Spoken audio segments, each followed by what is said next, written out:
Bai, 2010 urtean hasi ginen Mendeurrena prestatzen, batzordea sortu zuten hemen elkartean hori prestatzeko, eta nik nire laguntza eskaini nien edozer gauza egiteko, eta beraiek esan zidaten gustatuko litzaiekela beste liburu bat idatzita nuenez, beste elkarte batena, zergatik ez hemengo Mendeurrenaren liburua idatzi, ez? Eta niretzako ilusio handia zen, proiektua polita.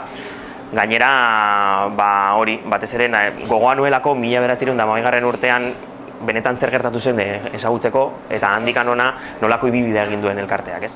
Bai, 1978 urtean hemengo lagun kuadria batek, Aldezarreko lagun kuadria batek, futbol taldea osatu omen zuen, eta orduan hasi zuen ibilbideak esperantzak, ez? Orduan, etzan kirol elkartea oraindik, baina 1980 urtean beste kirol elkarteen kontra jokatzeko federatu egin behar ziren, eta orduan erabaki zuten hori egitea, ez?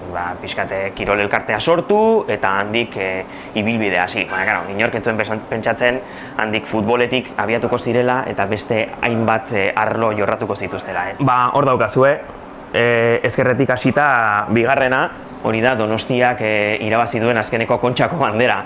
1950 urtea, pentsa, orduan ere arraunlariak ez zuten ez da sentimo bat bera ere kobratzen. Bakarrikan hemen kobratu zuten Donostiako udalak Kontxa irabazteagatik ematen zituen 1.000 pela. Orain elkartera sartzea eta Aldezarrera sartzea niretzako oso gauza ezberdinak dira. Beste ikuspegi bat daukat orain.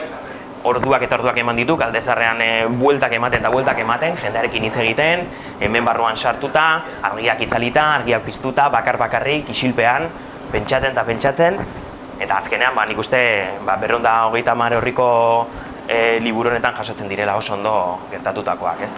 Asmoa bai, dirua ez, eta, behintzat, ez dakigu, arrobia lantzeko, edo pelota taldetxo bat, edo zerbait. Hori da gure asmoa, baina zaila da oso. Gizu egun gauzak gaizki daudela eta hemen ere elkarteetan ere.